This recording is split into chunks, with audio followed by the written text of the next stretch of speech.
በስመ አብ ወወልድ ወመንፈስ ቅዱስ አሐዱ አምላክ አሜን። በስመ አብ ወወልድ ወመንፈስ ቅዱስ አሐዱ አምላክ አሜን። በስመ አብ ወወልድ ወመንፈስ ቅዱስ አሐዱ አምላክ አሜን። ሰላም ለክሙ ክቡራን አሐትየ ወአኀውየ እፎ ሃለውክሙ ሰላም ንአሐትም ይሁን ክቡራት አሕዋትየ አሐቴን ከመይ ኢኹም? ከም እግዚአብሔር ቅዱስ ፈቃድ ሰማያውያን ፍጥረታት እትብል ብኽቡራት መምሃራና መምህር መሓሪ መስፍን መምህር ተኣምራት ታደሰ ዝተዳለወት መጽሓፍ ሒዘልኩም መጽእኒኹ ቀዳማይ ክፋል ምዕራፍ 1 እንሆ። ከተኣተይተለኹም ናይ ደወል ምልክት ብምጥቃት ቤተሰብ ኩኑ። ቤተሰብ ዝኾንኩም ድማ ላይክ ሸር ብምግባር ኣይትረስዑ። ሃናጺ ዝኾነ ርእይቶታትኩም ድማ ኣብ ኮመንቲ ጻሓፉና ናፍቲ ስነ ጽሑፍ ከብለኩም። ምዕራፍ 1 ኣፈጣጥራ መላእኽቲ። መላእኽቲ መዓዝ ተፈጢሮም? መላእኽቲ መዓዝ ተፈጢሮም? እግዚአብሔር ካብ ሰንበት ክሳብ ዓርቢ ዘሎ 6 መዓልትታት ፍጥረታት ከም ዝፈጠረ መጽሓፍ ቅዱስ ይነግረና። ካብቶም 6 መዓልቲ ብእግዚአብሔር ዝተፈጠሩ 22 ፍጥረታት መላእኽቲ በአርምሞ ብስቕታ ኣብ መጀመርያ መዓልቲ ብዕለተ ሰንበት ለይቲ ከም ዝተፈጠሩ ሊቃውንቲ ቤተ ክርስቲያን ይኣምንሉ የምህሩን። ኣብ መጽሓፈ ኢዮብ እውን ምዕራፍ 38 ካብ ወደ 5 ክሳብ 6 ከም እነንብቦ እግዚአብሔር ናይ ዓለም መሰረት እንትተክል እንተሎ ኩሎም መላእኽቲ ዕልል እናበሉ የመስግኑ ነይሮም ይብል። ቀዲሞም ሰማይን ምድርን ዝተፈጠሩ እንትኾኑ መላእኽቲ ግና ቅድሚኦም ከም ዝተፈጠሩ ብግልጺ ይነግረና። ኣብ መጽሓፍ ክፋልየ ምዕራፍ 2 ካብ 6 ክሳብ 8 ብግልጺ ከም ዝተጻሕፈ እውን መላእኽቲ ኣብ መጀመርያ መዓልቲ ከም ዝተፈጠሩ ምዃኖም ተቐሚጡ ይርከብ። መላእኽቲ ብዕለተ ሰንበት ከም ዝተፈጠሩ ዝገልጹ ቅዱሳን ኣቦታት መላእኽቲ ብመጀመርያ መዓልቲ ወይ ከዓ ብዕለተ ሰንበት ከም ዝተፈጠሩ ምዃኖም ዝጽሓፉ መንፈሳውያን ኣቦታት ኣለዉ። ንሳቶም እውን ቅዱስ ሳዊሮስ ዘአስሞናይን። እዚ መንፈሳዊ ኣቦ እዚ ስለ ኣምላኻውያን መጽሓፍቲ ወይ ከዓ ስለ ቅዱሳት መጽሓፍቲ ጠቃምነት ብዙሕ ነገር ዝጽሓፈ ኣቦ ምዃኑ ይፍለጥ። ንኣብነት ንሱ ስለ ቅዱሳን መጽሓፍቲ ካብ ዝበሎ ቃል ንምጥቃስ ዝኣክል መጽሓፍቲ ኣምላካውያን እስትንፋስ ኣፍሁ ለእግዚአብሔር ነዮን ወአዲ ይቤ እስመ መጽሐፍ ቅዱስ ቃሉ ለእግዚአብሔር ፈጣሪ ወውእቱ ክቡር ወየአቢ እምልብ ፍጡር። መጽሐፍት አምላካውያት እስትንፋሰ አፍሁ ለእግዚአብሔር ነዮን ወአዲ ይቤ እስመ መጽሐፍ ቅዱስ ቃሉ ለእግዚአብሔር ፈጣሪ ወውእቱ ክቡር ወየአቢ እምልብ ፍጡር። ትርጉሙ አምላካውያት መጽሓፍቲ ናይ እግዚአብሔር እስትንፋስ ወይ ከዓ ናይ ባዕሉ ቃል እዮም። ከምኡውን መጽሓፍ ቅዱስ ኩሉ ናይ ዝፈጠረ እግዚአብሔር ቃል እዩ። ንሱ ካብ ናይ ፍጡራን ሓሳብ ዝለዓለ ዝበለጸ እዩ ብምባል ጽሒፉ ይርከብ። ኣብ ርእሲ እዚ ድማ ቅዱስ ሳዊሮስ ዘአስሞናይ ቅዱሳን መላእኽቲ እግዚአብሔር ብሰንበት መዓልቲ ዝፈጠሮም ምዃኑ ኣብ መጽሓፉ ገሊጹ ኣሎ። ወበጊዜሃ ፈጠሮሙ ለመላእክት እምነ ብርሃን መንፈሳውያን ዘእንበለ ሥጋ በቀዳሚት ዕለት ዘእሁድ።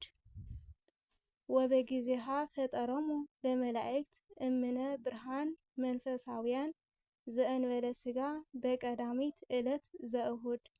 በታ ቀዳመይቲ መዓልቲ ዕለት ሰንበት መንፈሳውያን ረቃቕያን መላእኽቲ ብዘይ ሥጋ ብረቂቕ ኣካል ገይሩ ፈጠሮም ይብል። ካልኣይ ቅዱስ ቀለሜንጦስ። ቅዱስ ቀለሜንጦስ ናይ ቅዱስ ጴጥሮስ ሐዋርያ ረድእ ወይ ሓጋዚ ከም ዝነበረ ይፍለጥ።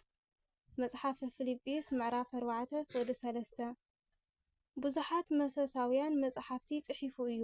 ባዕሉ ኣብ ዝጸሓፎ መጽሓፍ መላእኽቲ ብሰንበት ከም ዝፍጠሮም كمزي بمال يقلص وبأهود سنوات فطركوم لكلهم ملائكت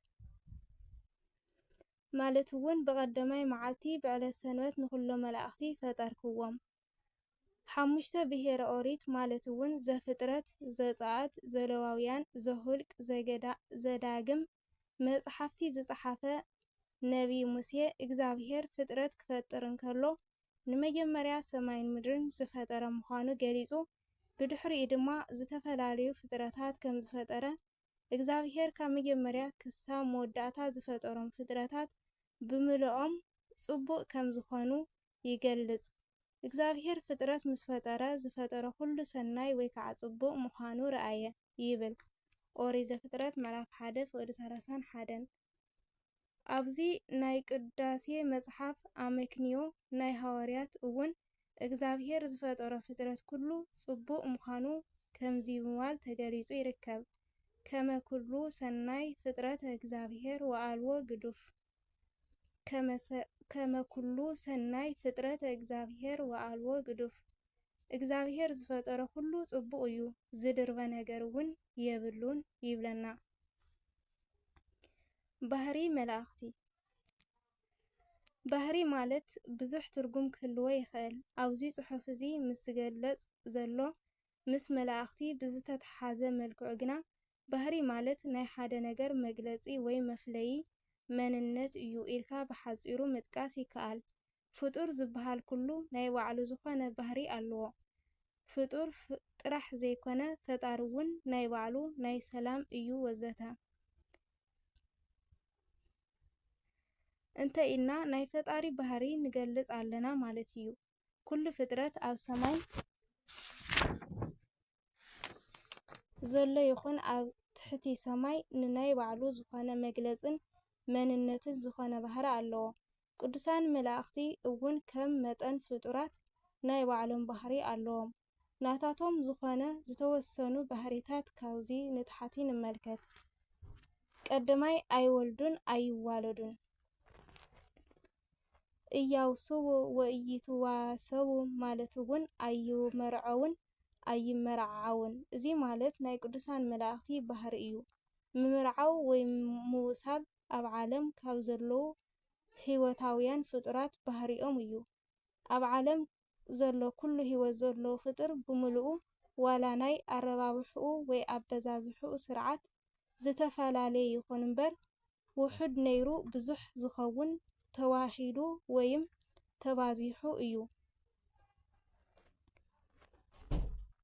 ኩሉ ኣብ ዓለም ዘሎ ህይወት ዘለዎ ፍጡር ብዙሓቱ ከምቲ ሕዚ እንሪኦ ዘለና ከምኡ ኢሉ ዝተፈጠረ ኣይኮነን። ኩሉ እናተዋለደ ዝባዛሕ ፍጡር ናይ ኣበዛዝሕኡ ስርዓት እቲ ሓደ ካብቲ ሓደ ይፈላለ እዩ። ናይ ኣበዛዝሕኡ ስርዓት ድማ እግዚአብሔር ብዝኣዘዞን ብዝፈቐዶን መንገዲ ይከናወን። ንኣብነት ናይ ወዲ ሰብ ናይ መጀመርያ ሰብ ኣዳም እዩ። ብድሕሪኡ ሔዋን ተፈጢራ ክልቲኦም ተባዚሖም ምድሪ ክመልእዋ ኣምላኽ ስለ ዝኣዘዘ ስለ ዝባረኾም ድማ ኦሪት ዘፍጥረት ምዕራፍ 1:28 ካብዞም ክልተ ሰባት እዚኦም ካብ ግዜ ናብ ግዜ ብምውሳኽን ብምብዛሕን ኣብዚ ሕዚ በፂሑ እኒሆ ናይ ዓለም ህዝቢ በዝሒ በፂሑ ይርከብ። ከም ኣብነት ጌርና ዝረአናዮ ብምውላድ ዝባዛሕ ወዲ ሰብ ጥራሕ ዘይኮነስ ካልኦት ፍጡራን እውን ብተመሳሳሊ መንገዲ ቁፅሮም ካብ ግዜ ናብ ግዜ እናበዝሐ ዝመፀ ብምውላድ ወይ ብምርባሕ እዩ።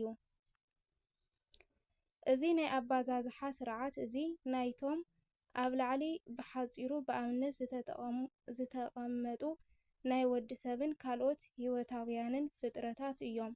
ንቅዱሳን መላእክቲ ግና ኣይምልከቶምን።